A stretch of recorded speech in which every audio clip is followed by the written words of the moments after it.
بسم اللہ الرحمن الرحیم۔ السلام علیکم، میں ہوں احمد فواد خان سواتی اور آپ سب کو میرے چینل پہ خوش آمدید۔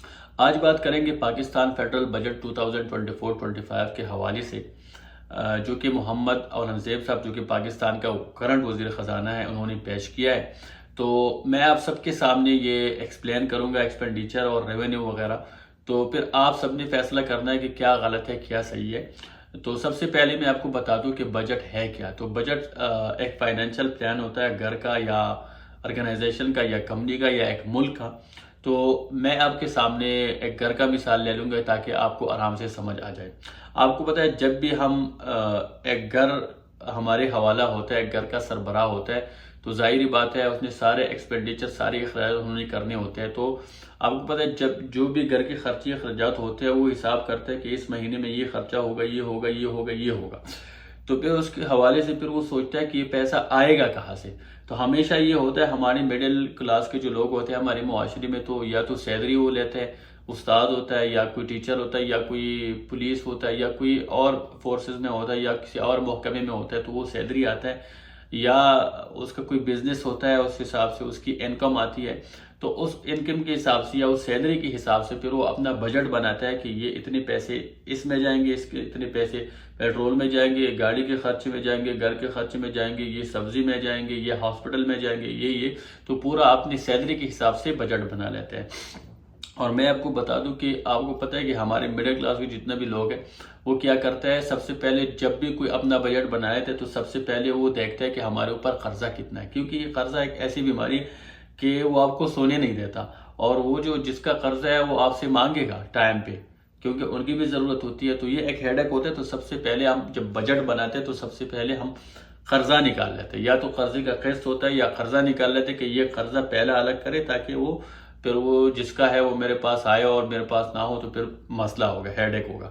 تو سب سے پہلے ہم قرضہ نکال لیتے ہیں۔ اس کے بعد ہم کیا کرتے ہیں، ہم اپنے بیسک نیڈز کو دیکھتے ہیں، ہمارے گھر میں بیسک نیڈز کیا چاہیے۔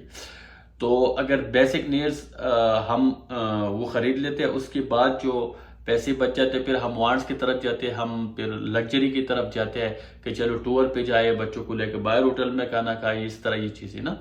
تو اس طرح ایک ملک کا بھی ہوتا ہے، کمپنی کا بھی ہوتا ہے، آرگنائزیشن کا بھی اس طرح ہوتا ہے۔ اور آپ کو پتہ ہے پاکستان کے بجٹ کے حوالے سے اگر بات کریں تو پاکستان میں جب سے میں نے وہ سنبھالا ہوا ہے تو ہمیشہ ڈیفیسٹ میں ہوتا ہے، اور ہمیشہ سب سے زیادہ تقریباً آدھا سے زیادہ یا آدھے سے کم جو آپ کے پیسے ہوتے ہیں بجٹ کے وہ آپ کے قرضوں میں جاتے ہیں۔ بیرونی ملک کے قرضے ہوتے ہیں یا بیرونی ملک ادارے جو ورلڈ بینک وغیرہ یا آئی ایم ایف کے قرضے ہوتے ہیں، اور آج کل تو آپ کو پتہ ہے پاکستان آئی ایم ایف کے پروگرام میں ہے، تو سب سے پہلے آپ کو پتہ ہے کہ بجٹ میں سے ان کے قرضے نکالنے پڑیں گے۔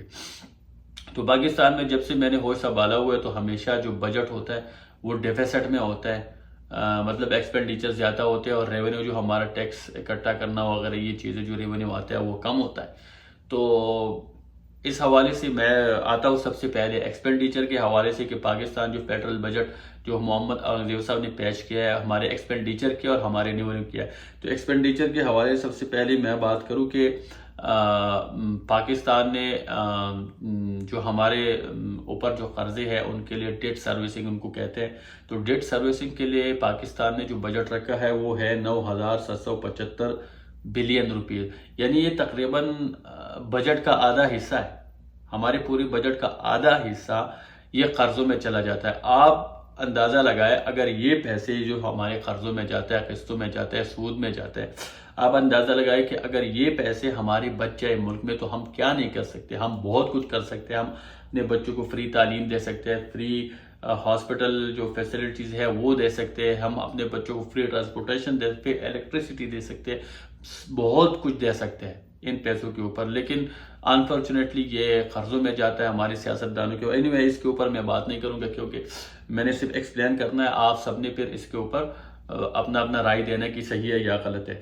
اس کے علاوہ ہمارا جو سب سے موٹا بجٹ ہوتا ہے، موٹا خرچہ ہوتا ہے وہ ڈیفینس کا ہوتا ہے۔ ڈیفینس کا ان میں بجٹ رکھا گیا ہے 2,122 بلین روپیز۔ آپ کو پتہ ہے ڈیفینس کا ہمارا بجٹ زیادہ ہے، اس میں کوئی شک نہیں ہے ہمارے بجٹ کے حوالے سے، ہمارے جو جی ڈی پی کے حوالے سے، لیکن اگر as compare to other countries یہ بہت کم ہے۔ آپ انڈیا کا بجٹ دیکھ لیں وہ 10 گنا ہم سے زیادہ ہے، امریکہ کا دیکھ لیں ڈیفینس بجٹ یا چائنا کا دیکھ لیں، ہمارا پڑوسی ملک ہے، تو یہ بہت زیادہ ہے۔ اور آپ کو پتہ ہے ڈیفنس بجٹ اس لیے ضروری ہے کہ آپ کا اگر ڈیفنس مضبوط ہے، آپ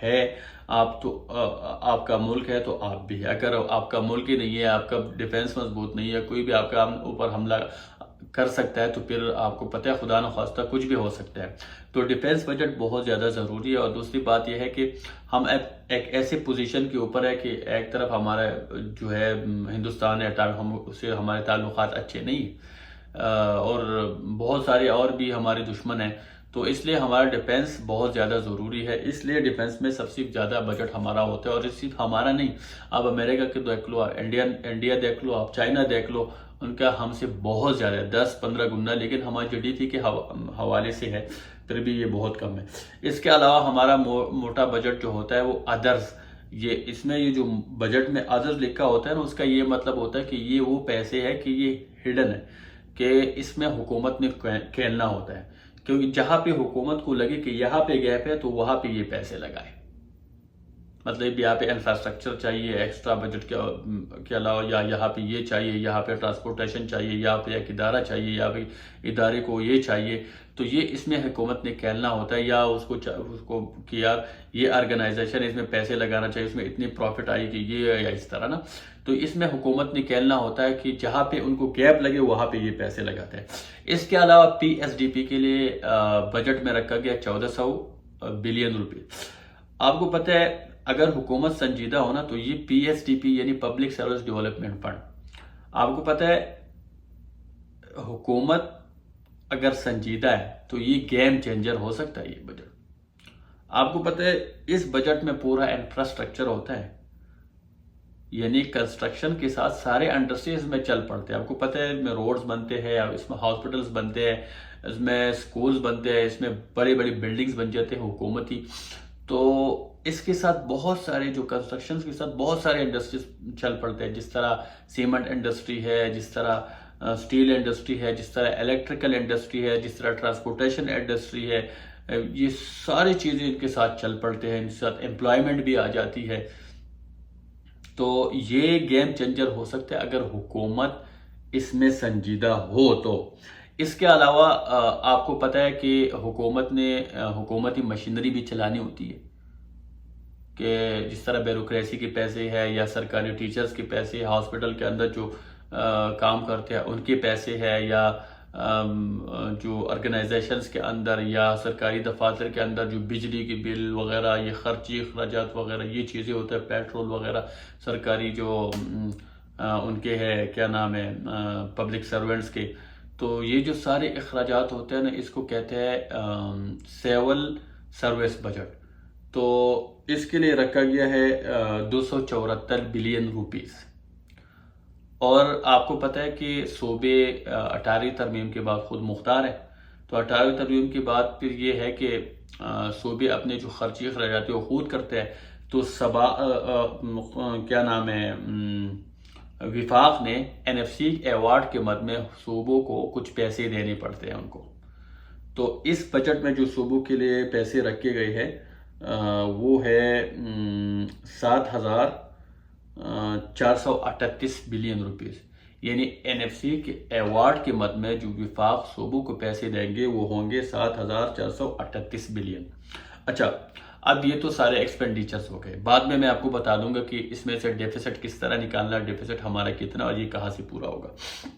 اچھا، اس کے علاوہ ہم نے ایکسپینڈیچر تو ایکسپلین کیا کہ ہمارے اتنے اخراجات ہوں گے، اب یہ پیسے آئیں گے کہاں سے؟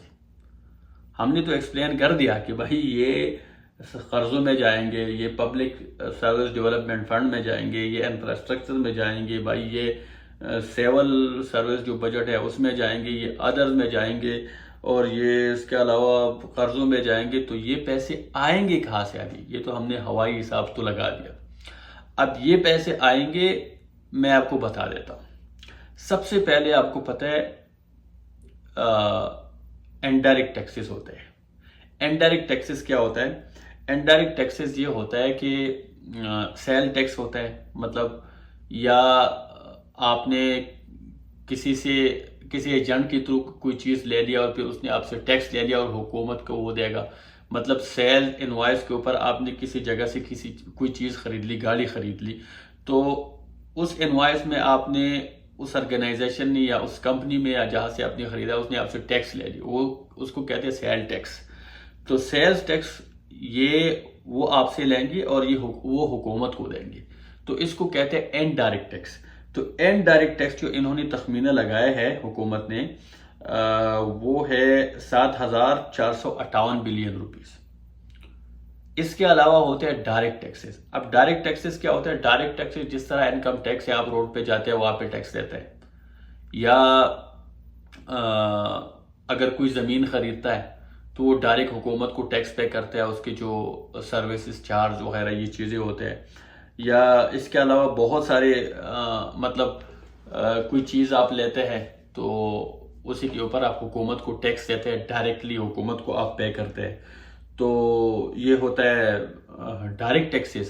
تو ڈائریکٹ ٹیکسز جو وزیر خزانہ نے یا حکومت نے تخمینہ لگایا ہے وہ ہے 5,512 بلین روپیز. اس کے علاوہ ہوتا ہے non tax revenue. Non tax revenue کیا ہوتا ہے؟ آپ کو پتہ ہے کہ حکومت کے پاس کچھ آرگنائزیشنز ہوتے ہیں پروفیٹیبل، یا کمپنی ہوتی ہے جو وہ گورنمنٹ کے انڈر ہوتے ہیں، جس طرح اسٹیل میل یا PIA یا بہت سارے آرگنائزیشنز ہوتے ہیں جو کہ وہاں سے حکومت پیسے کماتی ہے، اور وہ پیسے کما کے پھر قومی خزانے میں ڈال دیتے، وہی سے یہ وہ خرچ کرتے ہیں. تو اسی کے لیے جو تخمینہ لگایا گیا ہے، جو کہ آرگنائزیشن سے یا حکومت جو کمپنیز ہے یا آرگنائزیشنز ہے وہاں سے جو پیسے آئیں گے، اس کے لیے تخمینہ لگایا گیا ہے 4,845 بلین روپیز. اچھا، اس کے علاوہ آپ کو پتہ ہے کہ جس طرح وفاق نے صوبوں کو NFC ایوارڈ کے مد میں کچھ پیسے دینے ہوتے ہیں، اسی طرح صوبوں سے وہ ٹیکس کے مد میں یعنی سرپلس کچھ پیسے لیتا ہے. یعنی صوبے جو پیسے اکٹھے کرتے ہیں نا، ان میں سے کچھ حصہ وفاق کو صوبوں کو دینا پڑتا ہے. تو اسی کے لیے جو تخمینہ لگایا گیا ہے، یعنی صوبے وفاق کو کتنے پیسے دیں گے ٹیکسز کے مد میں، وہ ہے 1,217 بلین روپیز. یعنی جو NFC ایوارڈ کے مد میں وفاق صوبوں کو دیں گے، اس کے بدلے میں جو صوبائی حکومت ہے وہ ٹیکس اکٹھا کرتے ہیں، تو اس ٹیکسز کے مد میں وفاق کو 1,217 بلین اسی سال دیں گے. اچھا، اس کے علاوہ اب یہ دیکھو بہت ساری اور چیزیں ہیں، لیکن وہ یہاں پہ میں آپ کو موٹا جو ریونیو ہے، موٹا جو ایکسپینڈیچر ہے، پھر اس کے اندر بہت سارے چھوٹی چیزیں ہیں جو کہ آپ جا کے بجٹ میں دیکھ سکتے ہیں. اب اگر آپ ٹوٹل حساب لگا لیں نا، تو آپ کے جو ٹوٹل ایکسپینڈیچرز ہیں نا، وہ ہے 18,877 پلس جو وفاق صوبوں کو NFC ایوارڈ کے مد میں دیں گے. یعنی وفاق کو یہ پیسے دینے پڑیں گے. تو یہ جب 18,877 کے ساتھ آپ پلس کرتے ہیں NFC ایوارڈ 7,438 بلین روپیز، تو یہ ٹوٹل جو آپ کے ایکسپینڈیچرز بنتے ہیں نا، وہ ہے 26,315 بلین روپیز. یعنی آپ کے ٹوٹل ایکسپینڈیچر ہے 26,315 بلین روپیز. اب اس ایکسپینڈیچرز کے اگینسٹ آپ کے ریونیو کیا ہے، آپ کے جو انکم ہے، آپ کے پاس پیسے کتنے آئیں گے. تو آپ کے جو ٹوٹل ریونیو ہے وہ ہے 17,815 بلین روپیز پلس جو آپ کو صوبے ٹیکس کے مد میں دیں گے. یعنی صوبوں کو آپ کو دینا پڑے گا، وہ ہے 1,217 بلین روپیز. تو آپ اگر 17,815 بلین روپیز کے ساتھ 1,217 بلین روپیز آپ پلس کرتے ہیں، تو آپ کے جو ٹوٹل ریونیو ہے وہ بنتا ہے 19,032. اور آپ دیکھو، اگر آپ 26,315 سے 19,032 آپ مائنس کرتے ہیں، یا 19,032 آپ کا جو ٹوٹل ریونیو ہے، آپ اس سے ایکسپینڈیچر مائنس کرتے ہیں 26,315، تو آپ خسارے میں آتے ہیں. خسارہ کتنا ہے بتائیں؟ جس کو بجٹ کا خسارہ کہتے ہیں، جس کو ڈیفیسٹ کہتے ہیں، ٹوٹل بجٹ کا جو ڈیفیسٹ ہے وہ ہوتا ہے. تو آپ کا ٹوٹل ڈیفیسٹ آتا ہے 7,283 بلین روپیز. اب یہ جو بجٹ کا خسارہ ہے نا، یہ آپ نے کہاں سے دینا ہے، حکومت نے کہاں سے دینا ہے، یہ کسی کو ابھی پتہ نہیں۔ مطلب ہمارے خرچے اخراجات بہت زیادہ ہیں، اور ہمارے جو ریونیو ہے، ہمارے جو انکم ہے، ہمارے جو مطلب سیلری ہے وہ بہت کم ہے۔ جس طرح ایک گھر کا ہوتا ہے، سیلری کم ہوتی ہے اور اس کے خرچے اخراجات زیادہ ہوتے ہیں، تو پھر کیا ہوتا ہے، اگر اس کے لیے وہ کوئی اچھا اقدام نہیں کرتا، کوئی اچھا بزنس نہیں بناتا، اپنے خرچوں کے اوپر کنٹرول نہیں کرتا، تو پھر وہ چلتا جائے گا۔ ایک دن یہ آئے گا کہ اس کے وہ قرضے اتنے زیادہ ہو جائیں گے کہ وہ ادا نہیں کر پائے گا، تو ظاہری بات ہے کچھ نہ کچھ پھر ہو سکتا ہے۔ اب میں یہ تو نہیں کہتا کہ کیا ہوگا، لیکن کچھ نہ کچھ ہو سکتا ہے۔ تو اسی طرح ملک کا بھی یہی حال ہے۔ اگر آپ اقدامات نہیں کریں گے، آپ کوئی بزنسز، آپ کوئی ریونیو جنریٹ نہیں کریں گے، کوئی مواقع فراہم نہیں کریں گے، کوئی باہر سے آپ جو فارن ریزرو نہیں لے کر آئیں گے، فارن انویسٹر نہیں لے کر آئیں گے، ایسے اقدامات نہیں کریں گے کہ فارن انویسٹمنٹ آپ سے اٹریکٹ ہو، یا آپ اپنے جو انڈسٹری میں اضافہ نہیں کریں گے، انڈسٹری کے اوپر آپ محنت نہیں کریں گے کہ وہاں سے ایکسپورٹس بڑھ جائیں، تو یہ قرضے چلتے جائیں گے، ہم IMF کے پروگرام میں جائیں گے، بیل آؤٹ میں جائیں گے، اس کے بعد دوسری میں جائیں گے، تو پھر خدا خواستہ کچھ بھی ہو سکتا ہے۔ اور ہمارے پاس ریسورسز بھی ہے، سب کچھ ہے، لیکن اگر کوئی حکومت آئے اور سنجیدہ ہو تو یہ سب کچھ، یہ ڈیفیسٹ ایک ہی سال، مطلب 5 سال میں ختم ہو سکتا ہے۔ ہمارے پاس بہت کچھ ہے، تو حکومت کو چاہیے کہ اس کے اوپر تھوڑا سا سنجیدگی سے وہ جو ہے وہ کام کرے، اور آپ سب کو چاہیے کہ اس کے اوپر رائے دیں کہ کیا غلط ہے اور کیا صحیح ہے۔ میں نے تو آپ کے سامنے ایکسپلین کر دیا، شکریہ۔